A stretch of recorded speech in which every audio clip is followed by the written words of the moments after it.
ഈ ഒരു ചായക്കടി ഉണ്ടാക്കിയിട്ടുണ്ടെങ്കിലേ രാവിലെയും കഴിക്കുക, അതേപോലെ ബാക്കിയുണ്ടെങ്കിൽ വൈകുന്നേരത്തേക്ക് കൊടുക്കുക കേട്ടോ. വൈകുന്നേരം വരെ ഇരുന്നാലും നല്ല സോഫ്റ്റ് ആയിട്ടുള്ള പഞ്ഞപ്പമാണ്. ഞാനിപ്പോൾ എടുത്ത് ഒരെണ്ണെടുത്ത് കാണിച്ചു തരാം, എന്നിട്ട് ഉണ്ടാക്കി നോക്കിയാൽ മതിയെന്നേ. കണ്ട, ഞാൻ കൈ കൊണ്ട് അമർത്തുമ്പോൾ കണ്ട നല്ല സോഫ്റ്റായിട്ട് പഞ്ഞി പോലത്തെ അപ്പം ഉണ്ടാ. അപ്പോൾ ഇതുണ്ടാക്കാനാണെങ്കിലോ വളരെ എളുപ്പമൊന്നും ഞാൻ പറയണില്ല. കാരണം എന്താണെന്നറിയാമോ, ഒരു അരമണിക്കൂറെങ്കിലും ഇത് റെസ്റ്റ് ചെയ്യാൻ വെക്കണം. അപ്പോൾ ഞാനിത് ഉണ്ടാക്കാൻ വേണ്ടിയിട്ട് 2 ഗ്ലാസ് പച്ചരി ഇട്ട് കൊടുത്തിട്ടുണ്ട്.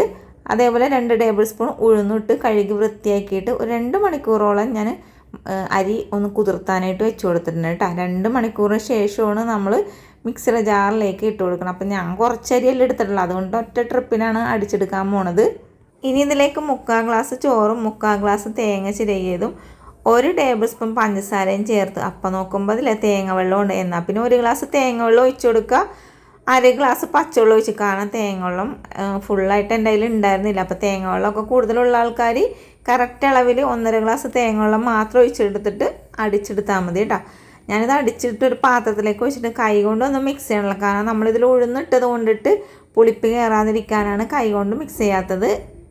അപ്പോൾ അത് അരമണിക്കൂറിന് ശേഷം നമ്മുടെ മാവൊക്കെ പൊന്തി കിട്ടിയിട്ടുണ്ട്. ഇനി ഞാൻ ഇതിലേക്ക് കുറച്ച് ഉപ്പും കൂടി ചേർത്ത് കൊടുക്കണം. ഞാനിപ്പോൾ പാലപ്പമൊക്കെ ഉണ്ടാക്കുന്ന സമയത്ത് മാവിൽ ഉപ്പിട്ടിട്ടാണ് അടിച്ചെടുക്കണം, കാരണം അതിൻ്റെ ബബിൾസ് ഒന്നും പൊട്ടിപ്പോകാതിരിക്കുക. പക്ഷേ ഈ അപ്പത്തിന് അങ്ങനെ കുഴപ്പമൊന്നുമില്ല. അതുകൊണ്ട് ഈ സമയത്താണ് ഞാൻ ഉപ്പിട്ടിട്ട് ഇളക്കി കൂട്ടി എടുത്തത് കേട്ടോ.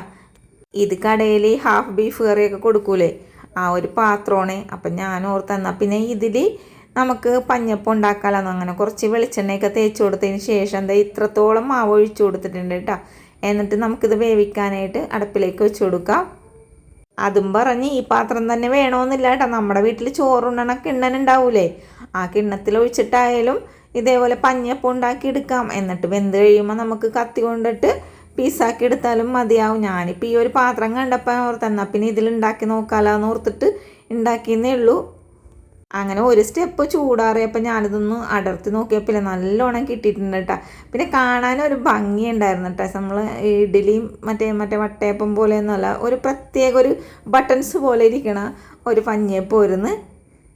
ഈ മാവിൽ കുറച്ച് പഞ്ചസാരയും 2 ഏലക്കയും പൊട്ടിച്ചിട്ടിട്ട് ഇതേപോലെ ഉണ്ടാക്കിയിട്ടുണ്ടെങ്കിൽ വൈകുന്നേരത്തേക്കാവും. അപ്പോൾ ചായക്കടി വേറെ ഉണ്ടാക്കേണ്ട കാര്യമില്ലല്ലോ. രാവിലെ കുറച്ച് മാവ് അരച്ചിട്ടുണ്ടെങ്കിൽ രാവിലെ ഇങ്ങനെ ഉണ്ടാക്കുക, മധുരം കുറച്ച്, വൈകുന്നേരം മധുരം കൂട്ടി ഉണ്ടാക്കിയാൽ നല്ലതായിരിക്കുള്ളൂ. പിന്നെ ഇത് കറിയുടെയൊന്നും ആവശ്യമില്ല കേട്ടോ. കുറച്ച് തേങ്ങാപ്പല്ലി പഞ്ചസാര ഇട്ടിട്ട് അങ്ങനെയെങ്കിലും കഴിക്കാം. വേണമെങ്കിൽ കറിയും കൂട്ടി കഴിക്കാം, ബീഫ് കറിയോ ചിക്കൻ കറിയോ മുട്ടക്കറി. നമ്മൾ മുട്ടക്കറിയും കൂട്ടി കഴിച്ച് അടിപൊളി ടേസ്റ്റാണ്. ഉണ്ടാക്കാൻ മറക്കാതെ സപ്പോർട്ട് ചെയ്യണം. Thank you.